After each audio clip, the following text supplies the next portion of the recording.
Mari kita buka Daniel bab 7 bersama. Tolong baca Daniel bab 7 ayat 23. Maka demikianlah katanya, binatang yang keempat itu ialah kerajaan yang keempat yang akan ada di bumi, yang akan berbeza dengan segala kerajaan dan akan menelan seluruh bumi, menginjak-injaknya dan meremukannya. Kesepuluh tanduk itu ialah kesepuluh raja yang muncul dari kerajaan itu. Sesudah mereka, akan muncul seorang raja. Dia berbeza dengan raja-raja yang dahulu dan akan merendahkan tiga raja. Ia akan mengucapkan perkataan yang menentang Yang Maha Tinggi dan akan menganiaya orang-orang kudus milik Yang Maha Tinggi. Ia berusaha untuk mengubah waktu dan hukum, dan mereka akan diserahkan ke dalam tangannya selama 1 masa dan 2 masa dan setengah masa. Lalu majlis pengadilan akan duduk, dan kekuasaan akan dicabut daripadanya untuk dimusnahkan. Di sini, tertulis, Iblis yang menentang Tuhan, akan mengubah waktu dan hukum Tuhan. Dalam erti kata lain, bagaimanakah dia membuat perjanjian? Dia akan mengubah semua, maksud, dia akan menghapuskan ini. Memandangkan Yesus telah tahu bahawa perjanjian akan menghapuskan dan menghalang menurut Iblis.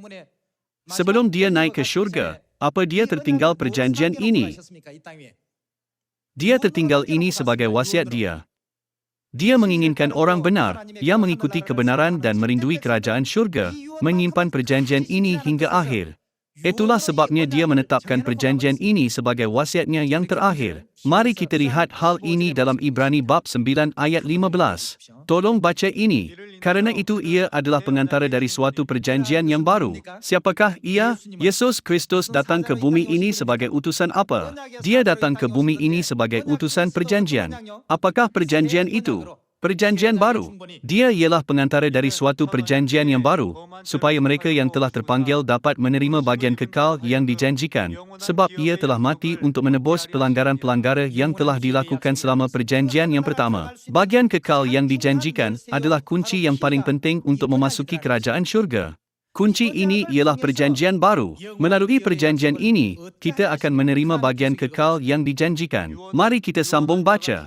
Sebab di mana ada wasiat, di situ harus diberitahukan tentang kematian pembuat wasiat itu. Kerana suatu wasiat barulah sah, kalau pembuat wasiat itu telah mati, sebab ia tidak berlaku selama pembuat wasiat itu masih hidup. Di dalam Alkitab Inggeris, wasiat memberi maksud perjanjian. Dia dengan tegas menetapkan perjanjian sebagai wasiatnya untuk benarkan kita menyimpan perjanjian hingga akhir. Walau bagaimanapun, ramai orang mengabaikan perjanjian yang ditubuhkan oleh Yesus Kristus, yang datang ke bumi ini sebagai utusan perjanjian. Mereka tidak sedar kepentingan perjanjian. Dalam Ibrani bab 8, tertulis bahawa orang yang tidak menerima perjanjian baru dan tidak hidup di dalam perjanjian baru tidak dapat dipanggil sebagai umat Tuhan. Terdapat alasan jelas kenapa kita mesti memiliki perjanjian ini. Mari kita buka Ibrani bab 8 ayat 7. Sebab, sekiranya perjanjian yang pertama itu tidak bercacat, tidak akan dicari lagi tempat untuk yang kedua. Sebab ia menegur mereka ketika ia berkata, sesungguhnya, akan datang waktunya, demikianlah firman Tuhan, aku akan mengadakan perjanjian baru dengan kaum Israel dan dengan kaum Yehuda. Tuhan menubuhkan perjanjian baru, bukan dengan sembarangan. Terdapat tujuan, kehendak, dan maksud dalam mendirikan perjanjian. Perjanjian baru ialah perjanjian yang didirikan oleh utusan perjanjian. Aku akan mengadakan perjanjian baru dengan kaum Israel dan dengan kaum Yehuda, bukan seperti perjanjian yang telah kuadakan dengan nenek moyang mereka, pada waktu aku memegang tangan mereka untuk membawa mereka keluar dari tanah Mesir. Sebab mereka tidak setia kepada perjanjianku, dan aku menolak mereka, demikian firman Tuhan. Maka inilah perjanjian yang kuadakan dengan kaum Israel sesudah waktu itu, demikianlah firman Tuhan.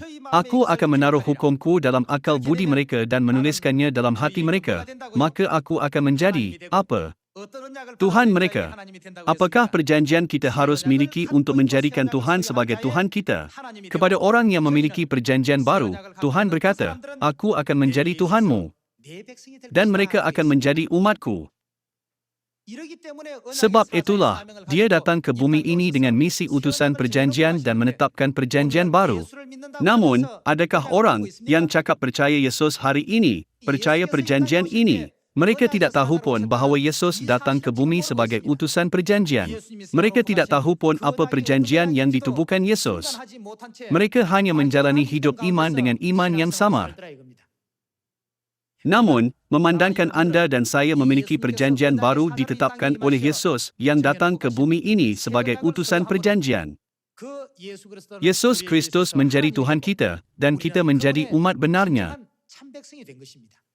Hanya umat benar dapat masuk ke kerajaan syurga dan menerima perlindungan Tuhan.